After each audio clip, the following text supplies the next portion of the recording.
Hi friends, hello Karnataka YouTube ಚಾನಲ್ಗೆ ಸ್ವಾಗತ. ನಟ ದರ್ಶನ್ ಅವರು ಈಗ ಬಳ್ಳಾರಿ ಕೇಂದ್ರ ಕಾರಾಗೃಹಕ್ಕೆ ಶಿಫ್ಟ್ ಆಗುತ್ತಿದ್ದಾರೆ.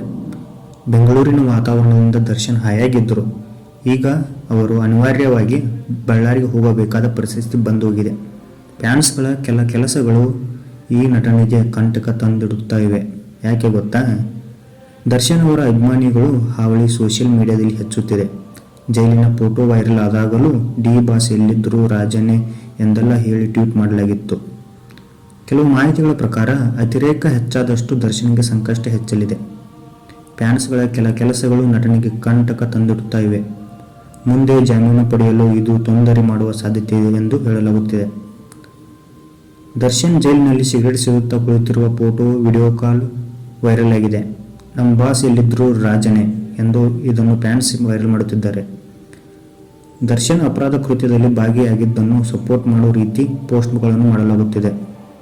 ದರ್ಶನ್ ವಿರುದ್ಧ ಮಾತನಾಡುವ ವ್ಯಕ್ತಿಗಳ ವಿರುದ್ಧ ತೇಜೋವಧೆ, ಅವಾಚ್ಯ ಶಬ್ದಗಳಿಂದ ನಿಂದನೆ ಮಾಡುವ ಕೆಲಸವನ್ನು ಫ್ಯಾನ್ಸ್ ಮಾಡುತ್ತಿದ್ದಾರೆ.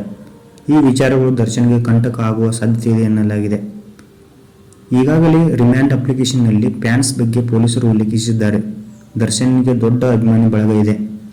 ದರ್ಶನ್ ಅಭಿಮಾನಿಗಳಿಂದ ಸಾಕ್ಷ್ಯನಾಶ ಮಾಡಿಸುವ ಸಾಧ್ಯತೆ ಕೂಡ ಇದೆ ಎಂದು ಹೇಳಲಾಗಿದೆ. ಮುಂದೆ ಜಾಮೀನು ಅರ್ಜಿ ವಿಚಾರ ಬಂದಾಗ ಪೊಲೀಸರು ಸೋಷಿಯಲ್ ಮೀಡಿಯಾದ ಫ್ಯಾನ್ಸ್ ಹಾವಳಿ ವಿಚಾರವನ್ನು ಪ್ರಸ್ತಾಪ ಮಾಡಿದರೆ ಜಾಮೀನಿಗೆ ತೊಡಕು ಉಂಟಾಗುವ ಸಾಧ್ಯತೆ ಇರುತ್ತದೆ ಎಂದು ಪೊಲೀಸರು ಹೇಳಿದ್ದಾರೆ. ದರ್ಶನ್ ಅವರನ್ನು ಇವಾಗ ವಿಚಾರಣೆ ಮಾಡ್ತಾ ಇದ್ದಾರೆ. ಪರಪ್ಪ ಅಗ್ರಹಾರ ಜೈಲಿನಲ್ಲಿ ಆರೋಪಿ ದರ್ಶನ್ಗೆ ರಾಜ್ಯಾತೀತ ಪ್ರಕರಣಕ್ಕೆ ಸಂಬಂಧಿಸಿದ 3 ಎಫ್ಐಆರ್ ದಾಖಲಾಗಿದೆ. ಈ ಪೈಕಿ 2 ಪ್ರಕರಣಗಳಲ್ಲಿ ಇಂದು ಆರೋಪಿ ನಟ ದರ್ಶನ್ ವಿಚಾರಣೆ ನಡೆಯಲಿದೆ. ವಿಚಾರಣೆ ಮಹಾರಾಜು ನಡೆಸಿ ಹೇಳಿಕೆ ದಾಖಲಿಸಲು ಪೊಲೀಸರು ಸಿದ್ಧತೆ ಮಾಡಿಕೊಂಡಿದ್ದಾರೆ. ಆರೋಪಿ ನಟ ದರ್ಶನ್ ರೌಡಿ ಶೀಟರ್ಗಳಾದ ವಿಲ್ಸನ್ ಗಾರ್ಡನ್ನಾಗ ಕುರುಳ ಸೀನ ದರ್ಶನ್ ಆಪ್ತನಾಗಿರುವ ಆರೋಪಿ ನಾಗರಾಜ್ ವಿಚಾರಣೆ ಕೂಡ ನಡೆಯಲಿದೆ. ಬಳ್ಳಾರಿ ಜೈಲಿಗೆ ಶಿಫ್ಟ್ಗೆ ಮುನ್ನ ದರ್ಶನ್ ವಿಚಾರಣೆ, ಸ್ಥಳ ಮಹಾರಾಜು ಪ್ರಕ್ರಿಯೆ ನಡೆಯಲಿದೆ. ಇದೇ ಥರದ ಹೆಚ್ಚಿನ ಮಾಹಿತಿಗೆ ನಮ್ಮ ಚಾನಲನ್ನು ಸಬ್ಸ್ಕ್ರೈಬ್ ಮಾಡಿಕೊಳ್ಳಿ. ಧನ್ಯವಾದಗಳು.